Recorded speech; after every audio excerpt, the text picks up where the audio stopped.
NBC's week-long series called America the Violent wraps up this morning with our last question, which is, should murderers and rapists ever get paroled? We'd like to know what you think. In a few moments, we'll give you some phone numbers. But first, listen to this.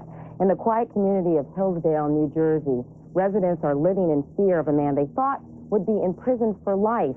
But now he could be paroled despite the fact that he confessed to sexually assaulting and then brutally murdering a young girl. When I look out the window, sometimes I see the basketball courts. I see the kids playing on the street. Like my eye doesn't want to look at the corner house. Every time Rosemary D'Alessandro looks out her window, she sees the house where her 7-year-old daughter was killed. It was on Holy Thursday, 20 years ago. Joan D'Alessandro went to a neighbor's house to deliver Girl Scout cookies.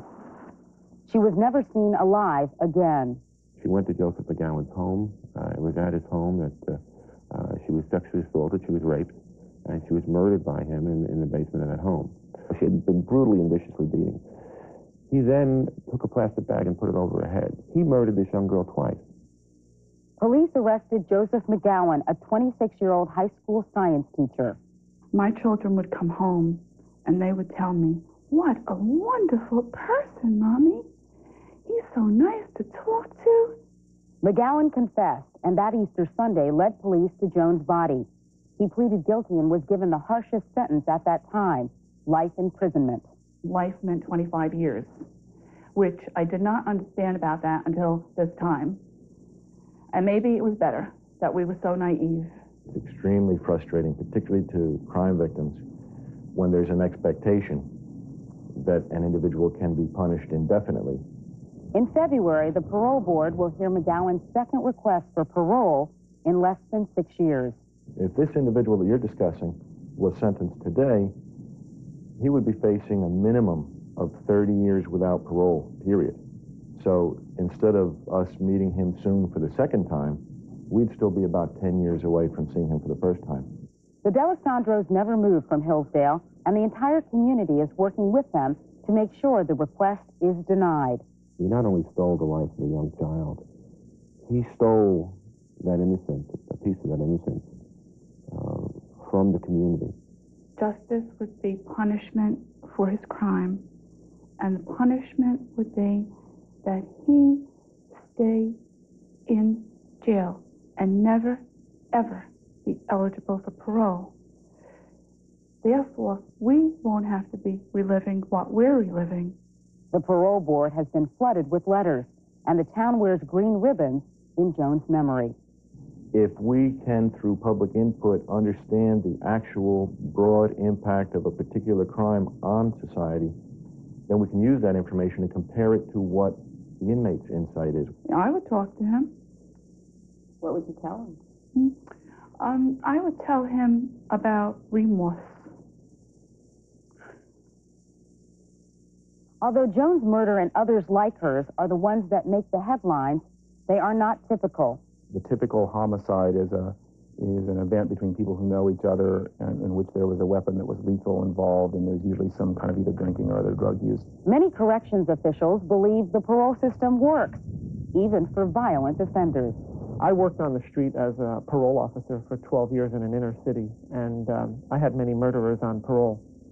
And in my recollection, I don't recall any murderer getting his parole revoked. Parole officers know that if they've got a violent offender who's oftentimes in his late 30s, early 40s, or even older, this is a person who's an adult who can now be dealt with in a more effective way. According to 1992 estimates, of the 6,000 murderers paroled, 6.6% will be rearrested for murder and 21.6% for other violent crimes within 3 years. For 15,000 paroled rapists, 7.7% will be rearrested for sexual assault and 27.5% for some other violent activity. Parole is all about predicting the likelihood that someone will reoffend.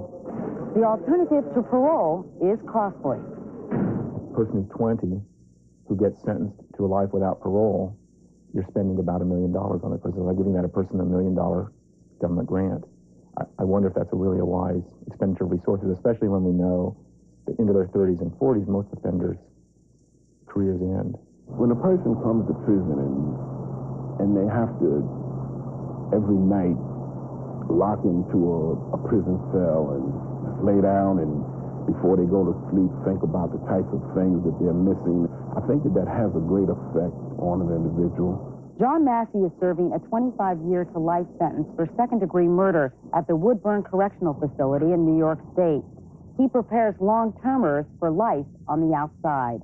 Statistically, I think that maybe between 90 and 92% of the individuals that have long-term sentences that have went out either on work release or parole have done exceedingly well.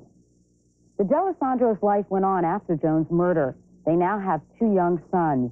It's for all the children of Hillsdale that the entire town works to remind parole officials of Joseph McGowan's crime. Jones will never get parole. A dead little girl doesn't get parole, and he will have a chance to get parole and still have life. We should point out that Joseph McGowan refused to be interviewed for this piece. So what do you think? The question is, of course, should murderers and rapists ever be paroled? If you believe yes, they should get paroled, please call 1-900-230-6221. If you believe no, they should not ever get paroled, call 1-900-230-6222. Each call costs, of course, 55 cents. And if you're under 18, you need your parents' permission to make that call. We'll be back in a moment. But first, this is Today on NBC.